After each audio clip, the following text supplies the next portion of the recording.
नमस्कार। राजस्थान की इस खास भौगोलिक यात्रा में आप सबका स्वागत है। आज हम एक ऐसे राज्य को करीब से जानेंगे जो अपने आप में रेगिस्तान, पहाड़, मैदान, पठार सब कुछ समेटे हुए है। तो सबसे बड़ा सवाल यही उठता है कि भाई आखिर ये कैसे मुमकिन है? एक ही राज्य में इतनी अलग अलग भौगोलिक शक्लें एक साथ कैसे हो सकती हैं? यही सवाल राजस्थान के भूगोल को इतना दिलचस्प बनाता है। चलिए इसी का जवाब ढूंढते हैं। ठीक है, तो शुरुआत करते हैं राजस्थान के सबसे बड़े और सबसे मशहूर हिस्से से, यानी विशाल थार मरुस्थल से। और देखिए, ये कोई छोटा मोटा इलाका नहीं है।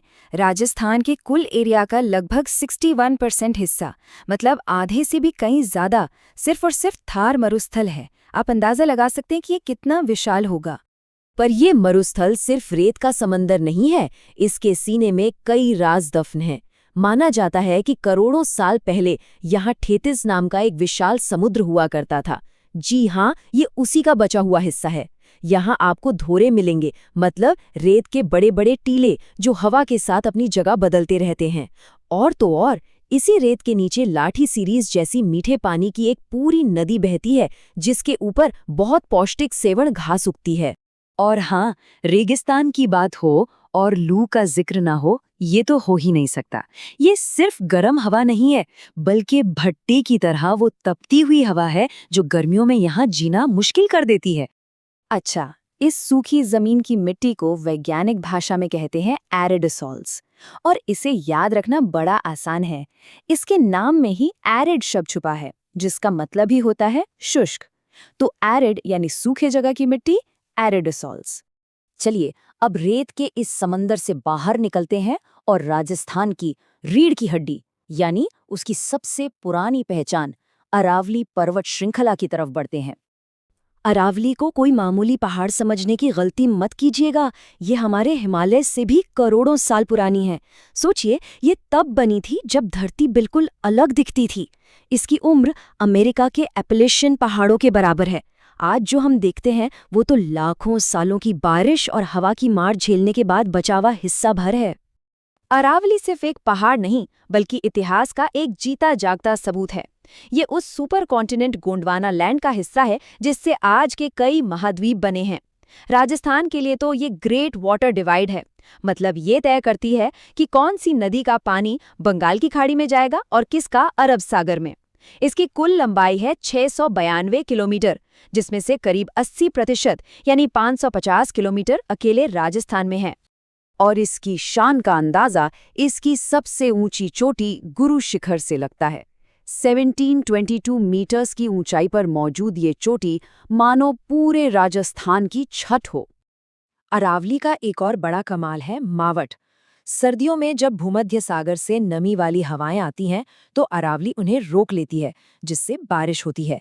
ये बारिश गेहूं और चने जैसी रबी की फसलों के लिए अमृत का काम करती है।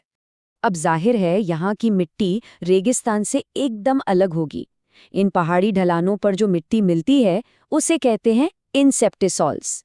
इसको याद रखने का एक मजेदार तरीका भी है। सोचिए, पहाड़ों की ढलान पर चलना थोड़ा अनसेफ हो सकता है, तो अनसेफ से इनसेप्टिसॉल्स। अरावली के पूरब में चलते ही नज़ारा एकदम से बदल जाता है। यहाँ रेत और पहाड़ नहीं, बल्कि दूर दूर तक फैले हरे भरे उपजाऊ मैदान नजर आते हैं। ये है राजस्थान का दिल, इसका पूर्वी मैदानी इलाका। और ये आंकड़ा देखिए कितना दिलचस्प है।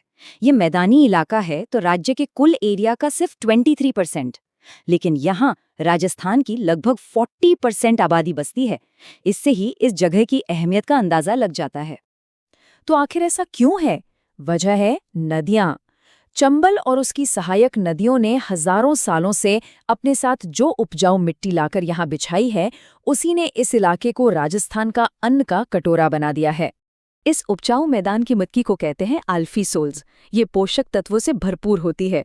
इसे याद रखने के लिए सोचिए, ऐसे हरे भरे मैदानों में कुल्फी खाने का मजा ही कुछ और है। तो बस कुल्फी से अल्फीसोल्स। तो अब तक हमने रेगिस्तान, पहाड़ और मैदान देख लिए। अब चलते हैं अपनी यात्रा के आखिरी और सबसे अनोखे पड़ाव पर, दक्षिण पूर्व में स्थित हाड़ौती के पठार पर। ये इलाका भी गोंडवाना लैंड का ही हिस्सा है, लेकिन इसकी कहानी ज्वालामुखी से जुड़ी है। लाखों साल पहले दक्कन के ज्वालामुखियों से जो लावा निकला वो यहाँ फैलकर जम गया और उसी से बना ये पूरा पठारी क्षेत्र। और इसी लावे ने यहाँ एक खास किस्म की मिट्टी को जन्म दिया जिसे हम कहते हैं वर्टिसॉल्स। ये गहरी काली मिट्टी होती है जो नमी को बहुत अच्छे से सोख कर रखती है। आम भाषा में इसे रेगुर मिट्टी या काली कपासी मिट्टी भी कहते हैं। और जैसा कि नाम से ही जाहिर है, ये काली मिट्टी कपास जैसी व्यापारिक फसलों के लिए एकदम परफेक्ट है। इसीलिए तो इस इलाके में मजाक में कपास को बनिया फसल भी कहते हैं, क्योंकि ये किसानों को अच्छा मुनाफा देती है। तो आइए एक नज़र में पूरी कहानी को फिर से दोहराते हैं। पश्चिमी रेगिस्तान और पूर्वी मैदान दोनों की जड़ें टेथिस सागर से जुड़ी हैं। वहीं अरावली और हाड़ौती का पठार प्राचीन गोंडवाना लैंड के हिस्से हैं। हर इलाके की मिट्टी अलग, हर इलाके की पहचान अलग। यही है राजस्थान का अद्भुत भूगोल।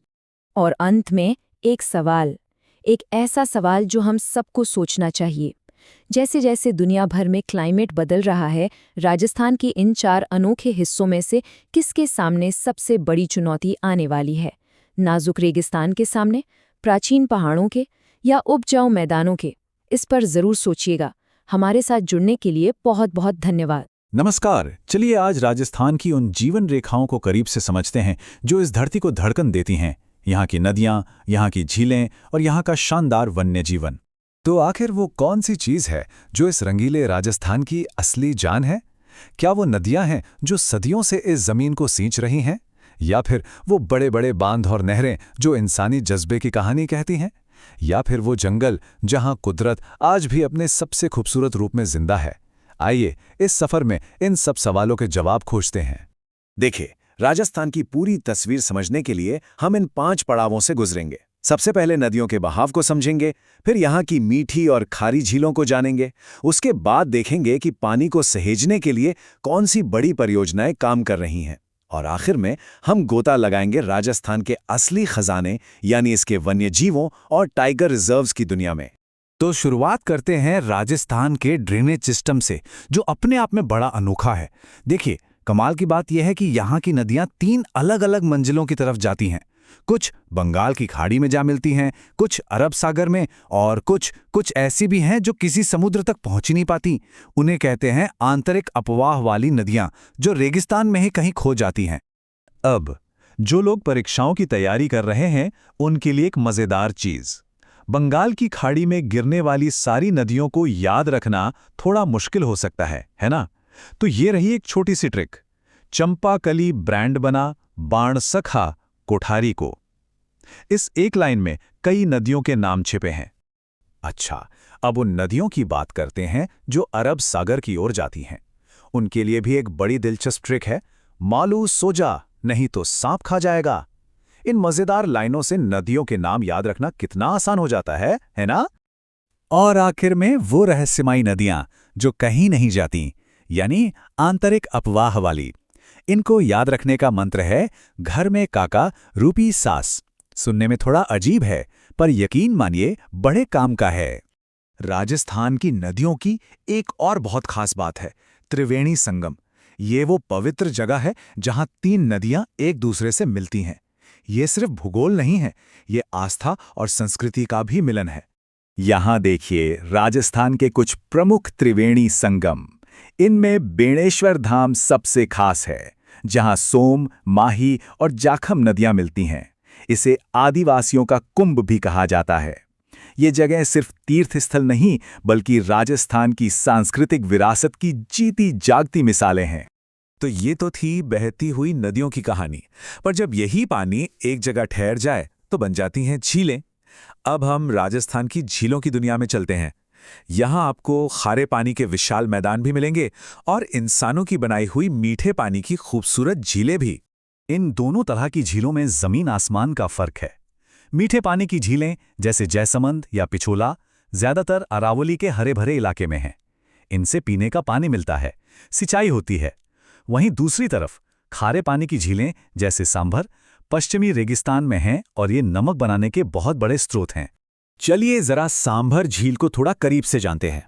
ये सिर्फ राजस्थान की सबसे बड़ी खारे पानी की झील नहीं, बल्कि एक आर्थिक पावर हाउस है। सोचकर देखिए, पूरे भारत का लगभग 8.7% नमक अकेली ये झील पैदा करती है। और तो और, इसे एक अंतर्राष्ट्रीय रामसर वेटलैंड साइट का दर्जा भी मिला हुआ है। और अगर मीठे पानी की झीलों की बात करें तो जैसमंद झील का कोई मुकाबला नहीं। ये इंजीनियरिंग का एक ऐसा कमाल है कि इसे ढेबर झील भी कहते हैं। और सबसे दिलचस्प बात, इस विशाल झील के अंदर 7 द्वीप हैं। सबसे बड़े का नाम है बाबा का भांगड़ा और सबसे छोटे का प्यारी। है ना कमाल की बात? अब एक सवाल मन में आता है, राजस्थान जो अपनी पानी की कमी के लिए जाना जाता है, वो आखिर अपने पानी का मैनेजमेंट करता कैसे है? तो इसका जवाब है यहाँ की बड़ी बड़ी सिंचाई परियोजनाएं, जिन्होंने इस राज्य की किस्मत ही बदल दी है। पंडित नेहरू ने इन प्रोजेक्ट्स को आधुनिक भारत के मंदिर कहा था। और राजस्थान के लिए तो ये बात बिल्कुल सच है। जहां पानी की हर बूंद कीमती हो, वहां ये बांध और नहरें किसी मंदिर से कम नहीं हैं। ये वाकई जीवन और उम्मीद की प्रतीक हैं। इसका सबसे अच्छा उदाहरण है चंबल घाटी परियोजना। ये असल में 4 बांधों की एक चेन है जो राजस्थान और मध्य प्रदेश दोनों को पानी और बिजली देती है। गांधी सागर डैम मध्य प्रदेश में है और बाकी 3 राणा प्रताप सागर, जवाहर सागर और कोटा बैराज, ये तीनों राजस्थान में हैं। और क्या आप जानते हैं कि राजस्थान का सबसे ऊंचा बांध कौन सा है?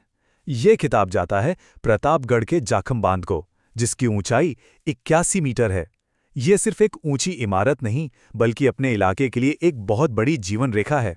तो हमने पानी की बात कर ली, उसे सहेजने के तरीकों की बात कर ली, पर इस पानी से पलता क्या है?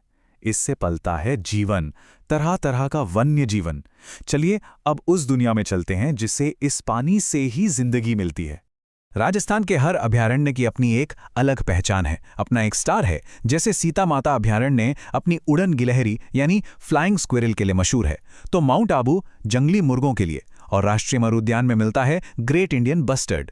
हर जगह की अपनी एक खास अहमियत है। और अब हम पहुंचते हैं अपने सफर के सबसे शानदार पड़ाव पर, जंगल के राजा के घर, राजस्थान के वो 5 टाइगर रिजर्व्स जो यहाँ के संरक्षण प्रयासों का ताज हैं। सबसे पुराने और दुनिया भर में मशहूर रणथंभौर से लेकर हाल ही में 2023 में बने सबसे नए धौलपुर करौली टाइगर रिजर्व तक, ये 5 रिजर्व भारत में बाघों को बचाने के लिए बहुत ही ज्यादा जरूरी हैं। सरिस्का तो अपने आप में एक मिसाल है, जहां बाघ खत्म होने के बाद उन्हें दोबारा सफलतापूर्वक बसाया गया था। तो ये पूरा सफर हमें एक बहुत अहम सवाल पर लाके छोड़ देता है। जैसे जैसे राजस्थान की आबादी और ज़रूरतें बढ़ रही हैं, राज्य अपनी जनता की मांगों और इन अनमोल प्राकृतिक खजानों के संरक्षण के बीच एक संतुलन कैसे बना पाएगा? ये एक ऐसा सवाल है जिसका जवाब राजस्थान के भविष्य के लिए बहुत मायने रखता है। तो आज हम एक ऐसे सफर पर निकलने वाले हैं जो हमें सीधा राजस्थान की कला, शिल्प और साहित्य की रंगीन दुनिया में ले जाएगा। एक ऐसी जगह जहां हर रंग, हर धागा और हर शब्द अपनी एक गहरी कहानी कहता है। चलिए शुरू करते हैं एक सवाल से। ऊंट के खाल पर जो कलाकारी होती है और ऊंट के बालों पर जो नक्काशी की जाती है, क्या ये दोनों एक ही चीज हैं? ये सवाल ना राजस्थानी हस्तकला के एक बहुत ही दिलचस्प पहलू को खोलता है और इसका जवाब हमें इसी सफर में आगे मिलेगा। तो सबसे पहले बात करते हैं राजस्थान की लघु चित्रकला की परंपराओं की। ये वो दुनिया है जहां कलाकारों की कूची यानी ब्रश हर भावना को जिंदा कर देती है। तो देखिए, हर शैली की अपनी एक अलग ही पहचान है। जैसे किशनगढ़, ये अपनी बनी ढनी पेंटिंग की वजह से पूरी दुनिया में मशहूर है, जिसके लंबे और सुंदर आकार की वजह से इसे भारत की मोनालिसा भी कहा जाता है। फिर आती है नाथद्वारा शैली, जो पूरी तरह से कृष्ण भक्ति में डूबी हुई है। इसकी पिछवाई कला तो बस कमाल है। असल में ये कपड़े पर बनी बहुत बड़ी पेंटिंग्स होती हैं, जिन्हें मंदिरों में भगवान की मूर्ति के ठीक पीछे लगाया जाता है। वहीं बूंदी शैली में आपको खूब सारी हरियाली और पशु पक्षी देखने को मिलेंगे। और अजमेर शैली, उस पर मुगल और ईसाई प्रभाव साफ दिखता है, जो इसे एक अनोखा संगम बनाता है। अब बनी ठनी की बात तो करनी ही पड़ेगी। ये सिर्फ एक पेंटिंग नहीं, बल्कि भारतीय कला का एक आइकॉन है। कहते हैं कि ये राजा सावन सिंह और एक गायिका के प्रेम से प्रेरित है, जिसे कलाकार मोरध्वज निहाल चंद ने अपनी कला से हमेशा के लिए अमर कर दिया। इसकी जो अनोखी सुंदरता है ना, और जो भावनात्मक गहराई है, वही इसे इतना खास बनाती है। और जानते हैं एक बहुत ही महत्वपूर्ण बात, उस जमाने में भी महिलाएं कला की दुनिया में अपनी जबरदस्त छाप छोड़ रही थीं। नाथद्वारा में कमला और इलायची और अजमेर शैली में साहिबा और उष्णा, इन महिला चित्रकारों ने अपनी एक अलग पहचान बनाई थी, जो उस समय के हिसाब से वाकई में काफी आगे की सोच थी। पेंटिंग्स की दुनिया से निकलकर अब जरा उन कलाओं को देखते हैं जिन्हें हाथों से गढ़ा जाता है, वो हुनर जो पीढ़ियों से एक विरासत की तरह चला आ रहा है। सबसे पहले बात करते हैं उस्ता कला की। ये बीकानेर की शान है। इसमें ऊंट की सूखी खाल मतलब चमड़े पर सोने की स्याही से बहुत ही बारीक और खूबसूरत काम किया जाता है। और हाँ, याद है वो शुरू वाला सवाल? उसका जवाब यही है। जट कतराई में कलाकारी ऊंट की खाल पर नहीं बल्कि उसके बालों को काट कर की जाती है। ये एक जीवित ऊंट के शरीर पर एक टेम्परेरी लेकिन बेहद सुंदर डिजाइन बनाने की कला है। तो साफ है, उस्ता कला खाल पर और जट कतराई बालों पर होती है। लकड़ी की कारीगरी की बात करें तो बस्सी काष्ठ कला का अपना ही मकाम है। यहाँ कावड़ और बेवाण बनते हैं। कावड़ आप समझ लीजिए कि एक तरह का लकड़ी का कहानी सुनाने वाला बॉक्स है, जिसके पन्ने एक एक कर खुलते जाते हैं। और बेवाण एक छोटा चलता फिरता मंदिर है जिसे धार्मिक जुलूसों में इस्तेमाल किया जाता है। ये कला और आस्था का एक अद्भुत संगम है ना? सांजी एक बेहद खूबसूरत कला है, लेकिन एक कुछ ही दिनों की मेहमान होती है। इसे श्राद्ध पक्ष में कुंवारी लड़कियां देवी पार्वती के सम्मान में बनाती हैं। और नाथ द्वारा की केले के पत्तों से बनी सांजी तो बहुत ही ज्यादा प्रसिद्ध है। गोटा किनारी तो आप जानते ही होंगे, ये कपड़ों को एक शाही अंदाज देती है। इसमें सोने या चांदी के रिबन से कपड़ों की किनारों पर डिजाइन बनाए जाते हैं। लप्पा, लप्पी और किरण, ये सब इसके ही कुछ प्रकार हैं, जो गोटे की चौड़ाई और पैटर्न पर निर्भर करते हैं। और पता है, इन शिल्पों को सिर्फ तारीफ ही नहीं बल्कि राष्ट्रीय स्तर पर पहचान भी मिली है। कोटा डोरिया, जो अपने हल्के वजन और चौकोर पैटर्न यानी खाट के लिए जाना जाता है, राजस्थान का पहला ऐसा हस्तशिल्प बना जिसे जीआई टैग से सम्मानित किया गया। जी हाँ, ये सम्मान इसे मिला था साल 2006 में, जो राजस्थान के कारीगरों के लिए यकीनन एक ऐतिहासिक पल था। तो हमने रंगों और हाथों के हुनर की बात तो कर ली, अब जरा शब्दों की दुनिया में चलते हैं, यानी राजस्थान की बौद्धिक विरासत, इसकी भाषा और इसके साहित्य की दुनिया में। और जब साहित्य की बात हो और इनका जिक्र ना हो, ये तो हो ही नहीं सकता। हम बात कर रहे हैं विजयदान देथा की, जिन्हें प्यार से बिज्जी भी कहते थे। उन्हें राजस्थान का शेक्सपियर की उपाधि दी गई है। उनकी सबसे बड़ी देन है बातारी फुलवारी। इसमें उन्होंने राजस्थान की लोक कथाओं को इस तरह सहेजा है कि वो एक ऐसा खजाना बन गया है जो इस धरती की आत्मा को दर्शाता है। लेकिन साहित्य सिर्फ कहानियां ही नहीं सुनाता, वो समाज का आईना भी होता है और वक्त आने पर आवाज भी उठाता है। सागरमल गोपा जैसे क्रांतिकारी लेखकों ने अपनी कलम की ताकत से जैसलमेर में हो रहे सामंती अत्याचारों के खिलाफ आवाज उठाई, जिसका सबूत है उनकी किताब जैसलमेर का गुंडा राज। तो ये तो थी इतिहास की बात, पर ये परंपराएं आज भी जिंदा हैं और उन्हें जिंदा रखने वाले कलाकारों और साहित्यकारों को आज के दौर में पुरस्कारों और सम्मानों के जरिए सराहा भी जा रहा है। एक नज़र डालते हैं हाल ही में घोषित हुए केंद्र साहित्य अकादमी पुरस्कारों पर। राजस्थानी भाषा के लिए जितेंद्र कुमार सोनी को उनकी कहानियों भरखमा के लिए सम्मान मिला। बाल साहित्य में भोगीलाल पाटीदार को और युवा पुरस्कार पूनम चंद गोदारा को दिया गया। ये दिखाता है कि राजस्थानी साहित्य आज भी कितना ऊर्जावान और प्रासंगिक है। 2026 के पद्म पुरस्कारों ने भी राजस्थान की प्रतिभाओं का लोहा माना। गफरुद्दीन मेवाती को भपंग वादन में महारत के लिए, टगराम भील को अलगोजा के लिए, स्वामी ब्रह्मदेव को समाज सेवा के लिए और विज्ञापन की दुनिया के दिग्गज पीयूष पांडे को मरणोपरांत पद्म भूषण से नवाजा गया। सिर्फ केंद्र ही नहीं, राज्य स्तर पर भी प्रतिभाओं को खूब बढ़ावा दिया जाता है। देखिए, राजस्थान साहित्य अकादमी का प्रतिष्ठित मीरा पुरस्कार मिला है रत्न कुमार सांभरिया को उनके उपन्यास सांप के लिए। तो वहीं भाषा साहित्य अकादमी का सूर्यमल मिश्रण पुरस्कार मनमोहन सिंह यादव को उनकी कृति कुदरत सुकुचमात के लिए दिया गया है। तो ये थी राजस्थान की कला, शिल्प और साहित्य की दुनिया की एक छोटी सी झलक। इतनी सारी अद्भुत कलाओं को जानने के बाद मन में एक सवाल तो उठता ही है कि इनमें से कौन सी ऐसी प्राचीन कला है जिसे आज के दौर में और ज़्यादा पहचान और संरक्षण की ज़रूरत है। सोचिएगा ज़रूर। चलिए आज आपको ले चलते हैं राजस्थान। अरे वाह क्या जगह है। एक ऐसी जमीन जहां हर धागे में, हर पत्थर में और हर गहने में एक कहानी छुपी है। आज हम इसी की समृद्ध सांस्कृतिक विरासत को थोड़ा करीब से जानने वाले हैं। तो आखिर ऐसा क्या है जो राजस्थान को राजाओं, रंगों और इतने दिलचस्प कहानियों की भूमि बनाता है? चलिए इस सवाल का जवाब साथ मिलकर ढूंढते हैं और समझेंगे इसकी पहचान के 3 सबसे मजबूत स्तंभों को। तो सबसे पहले बात करते हैं वेशभूषा की। देखिए, राजस्थान में कपड़े सिर्फ तन ढकने के लिए नहीं होते ना, ये तो पहचान है। ये बताते हैं कि कौन कहाँ से है, उसकी परंपरा क्या है। मतलब एक पूरा का पूरा बयान है कपड़ों में। कभी सोचा है कि एक पगड़ी देखकर कैसे पता चल सकता है कि कोई कहाँ का रहने वाला है?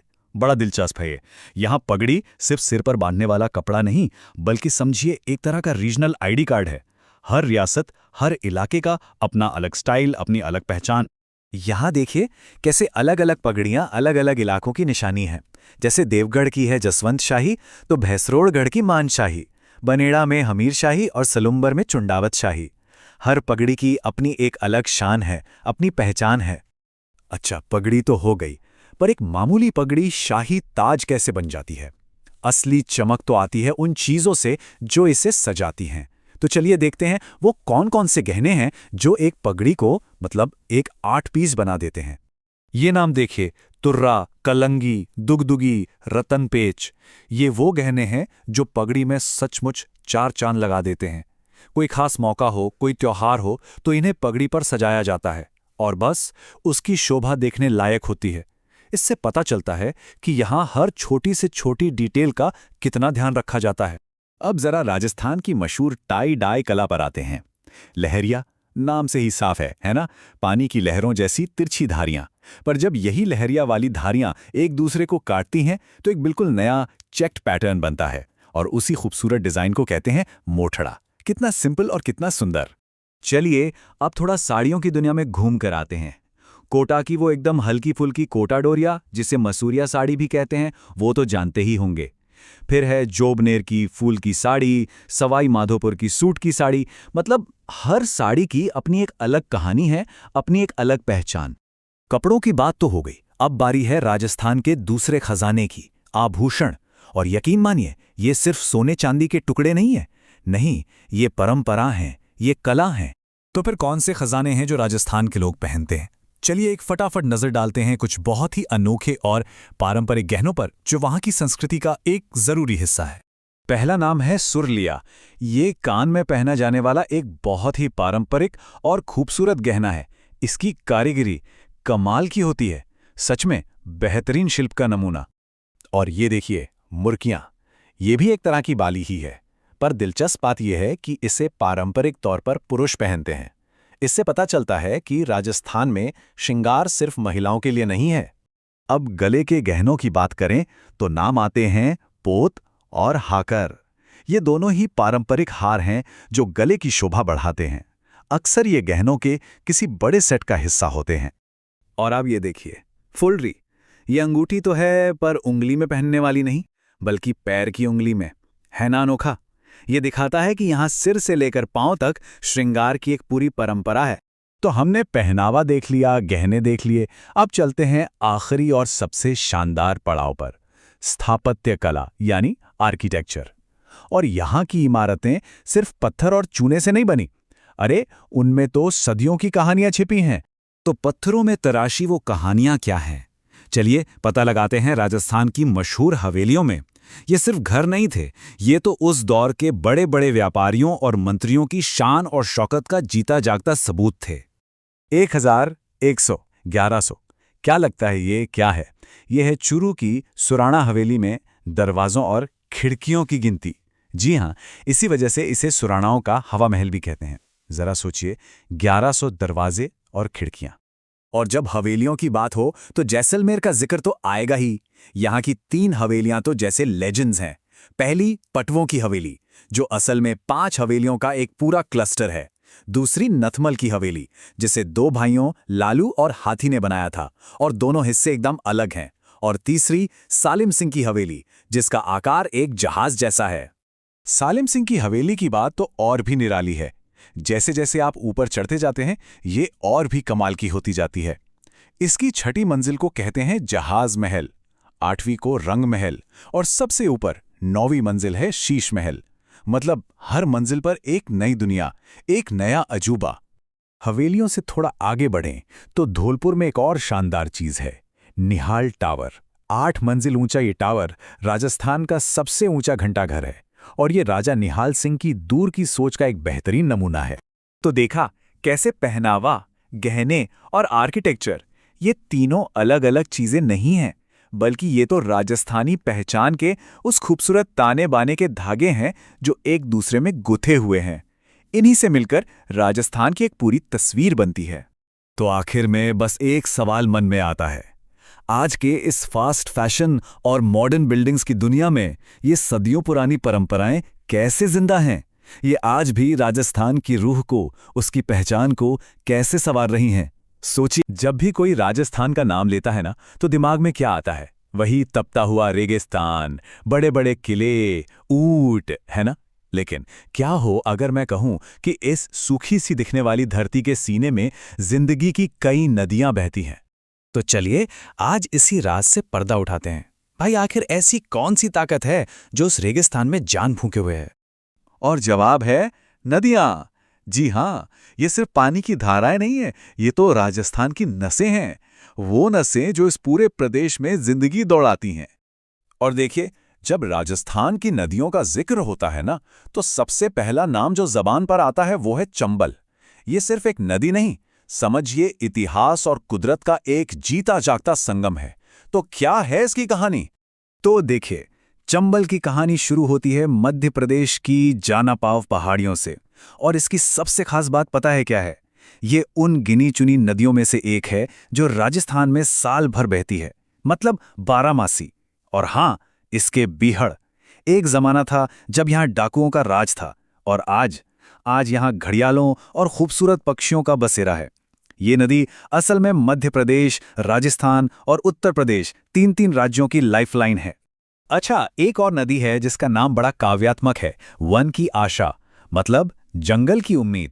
नाम सुनकर ही लगता है कि इसके पीछे कोई बड़ी दिलचस्प कहानी होगी। ये है बनास नदी, निकलती है राजसमंद की खमनौर पहाड़ियों से।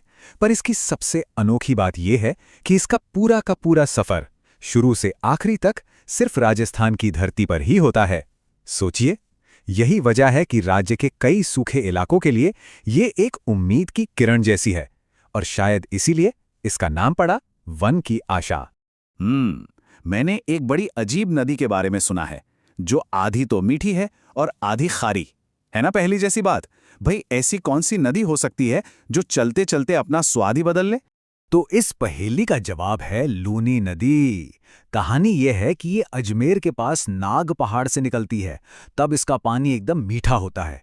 लेकिन जैसे ही ये बालोतरा पहुंचती है ना, वहां की मिट्टी में जो नमक है वो इसमें घुल जाता है और बस पानी हो जाता है खारा। इसी अनोखी खूबी के चलते इसे लवणवती भी कहते हैं। और पता है, महान कवि कालिदास ने तो इसे अंतः सलीला का नाम दिया था। और हाँ, अगर इसकी इतनी सारी सहायक नदियों के नाम याद रखने में मुश्किल हो तो एक बड़ी मजेदार ट्रिक है। बस याद रखिए, जुल्मी बसाऊ झकास। इसमें इसकी सारी मेन सहायक नदियां आ जाती हैं, जैसे जोजड़ी, लीलड़ी, मीठड़ी, बांडी, सुकड़ी, जवाई, सब। अच्छा, एक और मजेदार फैक्ट, क्या यह सच है कि राजस्थान में एक ऐसी नदी भी है जो कर्क रेखा को एक बार नहीं बल्कि 2 बार काटती है? ये तो बड़ी कमाल की बात है। बिल्कुल सच है, और ये कमाल करती है माही नदी। होता यह है कि यह मध्य प्रदेश से निकलकर राजस्थान में घुसती है, कर्क रेखा को पार करती है, फिर एक यू टर्न लेती है और गुजरात की तरफ जाते हुए उसे दोबारा काट देती है। अपने इसी अनोखे सफर और महत्व के वजह से इसे वागड़ की गंगा और आदिवासियों की गंगा जैसे नाम भी दिए गए हैं। तो ये तो हो गई कुदरत की बनाई हुई नदियां, लेकिन इन बहती धाराओं पर इंसानों ने भी तो अपनी इंजीनियरिंग के कमाल दिखाए हैं, है ना? तो चलिए अब जरा राजस्थान के बड़े बड़े बांधों पर नजर डालते हैं। और जब बात आती है ऊंचाई की, तो एक ही नाम सबसे ऊपर है, जाखम बांध। जरा सोचिए, 88 मीटर ऊंचा, मतलब करीब करीब एक 25 से 30 मंजिला बिल्डिंग के बराबर। यही है राजस्थान का सबसे ऊंचा बांध। तो एक तरफ तो है जाखम बांध प्रतापगढ़ में, जो अपनी ऊंचाई के लिए मशहूर है, और दूसरी तरफ है टोंक में बनास नदी पर बना बीसलपुर बांध।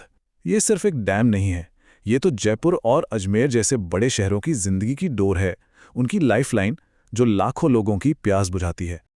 अच्छा, नदियों और बांधों से इंसानों को तो पानी मिलता ही है, लेकिन जहां पानी होता है वहां जिंदगी का एक और रूप भी तो फलता फूलता है, मतलब वाइल्ड लाइफ। और राजस्थान इस बात का जीता जागता सबूत है। शायद सुन के यकीन ना हो, लेकिन यही रेगिस्तानी प्रदेश एक दो नहीं पूरे 5 टाइगर रिजर्व का घर है। और ये लिस्ट देखिए, वाकई में कमाल है। रणथंभौर और सरिस्का जैसे दुनिया भर में मशहूर नामों से लेकर बिल्कुल लेटेस्ट 2023 में बने धौलपुर करौली टाइगर रिजर्व तक, राजस्थान वाकई बाघों को बचाने में बहुत बड़ी भूमिका निभा रहा है। वैसे बाघ तो हैं ही, पर राजस्थान में और भी कई अनोखे जीव जंतु हैं, जैसे कि उड़न गिलहरी। अब ये कहाँ देखने को मिलती है? इसके लिए जाना होगा सीता माता अभयारण्य। जी हाँ, प्रतापगढ़ में मौजूद ये जगह खास तौर पर इन्हीं उड़ने वाली गिलहरियों का घर मानी जाती है। अच्छा, एक और खास मेहमान है जो हर सर्दियों में हजारों मील का लंबा सफर तय करके राजस्थान पहुंचता है। साइबेरियन क्रेन यानी साइबेरियन सारस। इनका अड्डा कहाँ है? इन शाही मेहमानों का स्वागत होता है भरतपुर के केवलादेव नेशनल पार्क में। और ये सिर्फ एक पार्क नहीं है, ये एक यूनेस्को वर्ल्ड हेरिटेज साइट है। दुनिया भर के बर्ड लवर्स के लिए तो ये जगह किसी जन्नत से कम नहीं है। तो देखिए, कहानी शुरू हुई थी रेगिस्तान से और हम पहुंच गए नदियों, बांधों और हरे भरे जंगलों तक। ये सब चीजें आपस में एक ही धागे से जुड़ी हुई हैं और उस धागे का नाम है पानी। तो चलिए, अब एक सवाल सोचने के लिए। हमने सबसे ऊंचे बांध की बात तो कर ली, लेकिन अगर पानी स्टोर करने के कैपेसिटी यानी जल भराव क्षमता की बात करें, तो उस हिसाब से राजस्थान का सबसे बड़ा बांध कौन सा है? सोचिएगा और इसका जवाब नीचे कमेंट्स में हमें जरूर बताइएगा। नमस्कार, आज हम बात करने वाले हैं भारत के सबसे बड़े राज्य राजस्थान के बारे में और इसकी पूरी जियोग्राफिक प्रोफाइल को एकदम शुरू से समझेंगे। तो कहानी की शुरुआत करते हैं एक नंबर से, 10.41%। अब ये कोई मामूली आंकड़ा नहीं है, ये है भारत के कुल ज्योग्राफिकल एरिया में राजस्थान का हिस्सा। और इसी नंबर की वजह से राजस्थान बनता है एरिया के हिसाब से देश का सबसे बड़ा राज्य, इसमें कोई शक ही नहीं। तो इस बड़े से राज्य को समझने के लिए हमारा रोड मैप कुछ ऐसा रहेगा। सबसे पहले देखेंगे राजस्थान की लोकेशन, फिर इसके शानदार ब्लूप्रिंट पर नजर डालेंगे, रैडक्लिफ लाइन की बात करेंगे, इसके 5 पड़ोसियों को जानेंगे और आखिर में करेंगे एक क्विक रिकैप। तो चलिए शुरू करते हैं। ठीक है, तो चलिए सबसे पहले ये पता लगाते हैं कि राजस्थान दुनिया और भारत के नक्शे पर आखिर है कहाँ। इसकी एकदम सटीक लोकेशन को समझते हैं। अगर हम पूरी दुनिया के नक्शे को देखें तो राजस्थान हमें मिलेगा नॉर्थ ईस्टर्न हेमिस्फीयर में, यानी कि उत्तर पूर्वी गोलार्ध में। और अब जूम इन करके भारत पर आएं तो ये राज्य देश के नॉर्थ वेस्टर्न हिस्से में अपनी एक खास जगह बनाता है। अब ये जो नंबर्स दिख रहे हैं ना, 23 डिग्री 3 मिनट से 30 डिग्री 12 मिनट नॉर्थ लैटिट्यूड और 69 डिग्री 30 मिनट से 78 डिग्री 17 मिनट ईस्ट लॉन्गिट्यूड, ये सिर्फ आंकड़े नहीं हैं, ये राजस्थान की एकदम सटीक ज्योग्राफिकल बाउंड्रीज हैं। और जैसा कि हम आगे देखेंगे, यही नंबर्स यहाँ के मौसम से लेकर दिन रात के समय तक सब कुछ तय करते हैं। चलिए अब जरा इस राज्य के फिजिकल ब्लूप्रिंट पे गौर करते हैं। इसका यूनिक शेप कैसा है, एरिया कितना बड़ा है और इसके डिमेंशंस क्या हैं। ये काफी मजेदार बात है, पता है। टी.एच. हैंडले जैसे ज्योग्राफर्स ने इसके आकार को एक पतंग या फिर कहें तो एक रोम्बस जैसा बताया है। और अगर आप मैप पर ध्यान से देखेंगे ना, तो ये सच में एक पतंग जैसा ही लगता है। अब एरिया की बात करें तो ये आंकड़ा एकदम याद कर लीजिए, 3,42,239 स्क्वायर किलोमीटर। कई एग्जाम्स में ये सीधा सीधा पूछा जाता है और अंदाजा लगाइए, ये इतना बड़ा है कि जर्मनी जैसे कई यूरोपियन देश भी इससे छोटे हैं। और इसके डायमेंशंस को देखें तो मामला बड़ा दिलचस्प है। इसकी पूरब से पश्चिम की जो चौड़ाई है वो है 869 किलोमीटर और उत्तर से दक्षिण की लंबाई है 826 किलोमीटर। मतलब ये चौड़ाई में ज्यादा है। और कितना? पूरे 43 किलोमीटर।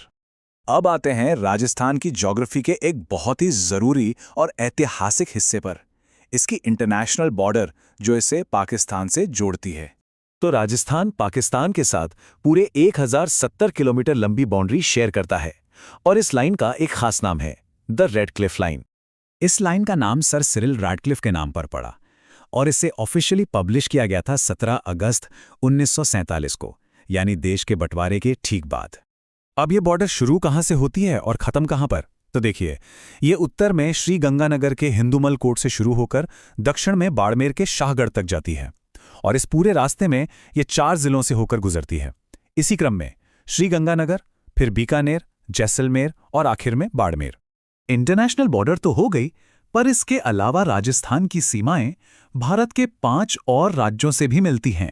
यहाँ जो पैटर्न है वो बहुत दिलचस्प है। अगर आप देखें तो सबसे लंबी interstate boundary 1600 kilometre Madhya Pradesh के साथ है और वहीं दूसरी तरफ सबसे छोटी बाउंड्री पंजाब के साथ है, सिर्फ 89 किलोमीटर की। ये विजुअल देखिए, सबसे लंबी और सबसे छोटी बाउंड्री के बीच का फर्क कितना ज्यादा है। एक तरफ 1600 किलोमीटर और दूसरी तरफ सिर्फ 89। ये फर्क ही राजस्थान की ज्योग्राफिकल डाइवर्सिटी को दिखाता है। और अगर इन 5 राज्यों की सीमाओं की लंबाई को हम जोड़ दें तो टोटल इंटरस्टेट बाउंड्री बनती है 4850 किलोमीटर। तो अब तक हमने बहुत सारे नंबर्स और फैक्ट्स देखे, क्यों ना एक रैपिड फायर राउंड हो जाए।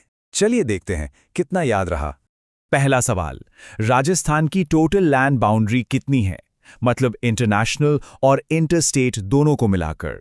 बिल्कुल सही जवाब है 5920 किलोमीटर। ये कैसे आया? 1070 किलोमीटर की इंटरनेशनल बॉर्डर और 4850 किलोमीटर की इंटरस्टेट बॉर्डर को जोड़कर। ओके, अगला सवाल, राजस्थान की चौड़ाई ज्यादा है या लंबाई, मतलब नॉर्थ साउथ ज्यादा है या ईस्ट वेस्ट?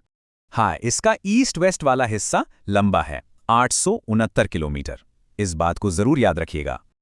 और अब एक आखिरी थोड़ा सोचने वाला सवाल। हम जानते हैं कि सूरज को 1 डिग्री लॉन्गिट्यूड पार करने में करीब 4 मिनट लगते हैं। राजस्थान का जो लॉन्गिट्यूडनल एक्सटेंट है वो लगभग 9 डिग्री का है। तो क्या अंदाजा लगा सकते हैं कि इसके सबसे पूर्वी छोर यानी धौलपुर और सबसे पश्चिमी छोर यानी जैसलमेर में जब सूरज उगता है तो उसमें कितना फर्क होता होगा? ये एक मजेदार सवाल है जो दिखाता है कि कैसे ज्योग्राफी हमारी रोज की जिंदगी को अफेक्ट करती है।